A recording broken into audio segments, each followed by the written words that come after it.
पश्चिम बंगाल विधानसभा चुनाव के लिए 4 मई को होने वाली मतगणना को लेकर तृणमूल कांग्रेस ने सुप्रीम कोर्ट में याचिका दायर की थी। सुनवाई के दौरान भारत निर्वाचन आयोग यानी कि ईसीआई ने कोर्ट को काउंटिंग में राज्य सरकार के कर्मचारियों की तैनाती का भरोसा दिया। इसके बाद कोर्ट ने याचिका पर कोर्ट आदेश नहीं दिया और कोई चुनावी प्रोसेस में दखल देने से इनकार कर दिया।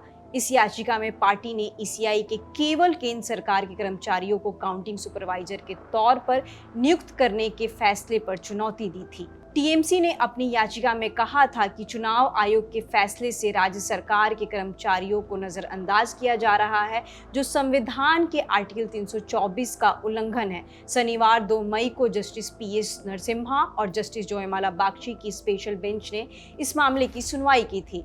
उन्होंने कहा था कि हम कह रहे हैं कि राज्य सरकार का नॉमिनी वहां होगा, इन सबसे पहले भी इसका पालन किया जाएगा। इस पर जस्टिस पीएम नरसिम्हा और जस्टिस जयमाला बागची ने कहा कि चुनाव आयोग ने यह सुनिश्चित किया है कि उनका सर्कुलर पूरी तरह से लागू किया जाएगा, इसलिए इस मामले में कोई और आदेश देने की कोई जरूरत नहीं है। कोर्ट ने अपने आदेश में कहा, याचिका यानी कि एसएलपी में किसी और आदेश की जरूरत नहीं है। हम मिस्टर नायडू की बात रिकॉर्ड करते हैं कि ईसीआई के सर्कुलर का पूरी तरह से पालन किया जाए। सुनवाई के दौरान टीएमसी की तरफ से पेश सीनियर वकील कपिल सिब्बल ने दलील दी थी कि राज्य सरकार के कर्मचारियों को काउंटिंग सुपरवाइजर के रूप में न रखने से संविधान के आर्टिकल 324 का उल्लंघन होता है। कपिल सिब्बल ने दलील दी थी कि यह सर्कुलर डीओ की ओर से जारी किया गया है और हमें 29 अप्रैल को पता चला। इसके उलट पहले से नोटिस दिया गया है। उनका कहना है कि उन्हें डर है कि हर एक बूथ में दिक्कत होगी। एक सेंट्रल गवर्नमेंट नॉमिनी है और अब वे एक और चाहते हैं। सर्कुलर में कहा गया है कि स्टेट गवर्नमेंट नॉमिनी की ज़रूरत है, लेकिन वे उसे अपॉइंट नहीं करते हैं। आर्टिकल 324 इस बारे में नहीं है कि आप जो चाहें वो कर लें। कृपया सर्कुलर देखें, यह चीफ इलेक्टोरल ऑफिसर के कार्यालय से जारी किया गया है। इसमें कहा गया है कि अलग अलग जगहों से गड़बड़ी वगैरह को लेकर डर है। वे एक और सेंट्रल गवर्नमेंट नॉमिनी चाहते हैं। क्या यह राज्य सरकार पर उंगली नहीं उठा रहे हैं? इसके जवाब में जस्टिस बागची ने कहा कि सभी दलों के चुनाव एजेंटों की मौजूदगी में मतगणना होगी।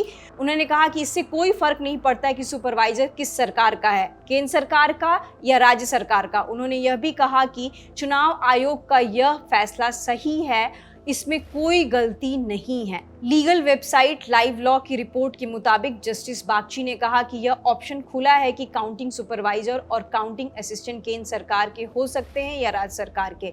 इसलिए जब यह ऑप्शन खुला है तो हम यह नहीं कह सकते कि नोटिफिकेशन नियमों के खिलाफ है। चुनाव आयोग यह भी कह सकते हैं कि वो दोनों केंद्र के हो सकते हैं। अगर उन्होंने ऐसा कहा भी होता है तो हम उन्हें गलत नहीं ठहरा सकते हैं, क्योंकि नियम कहते हैं कि या तो सुपरवाइजर राज्य सरकार का हो या केंद्र सरकार का हो। चुनाव आयोग के वकील नायडू ने भरोसा दिया है कि चुनाव आयोग अपने सर्कुलर का पालन करेगा।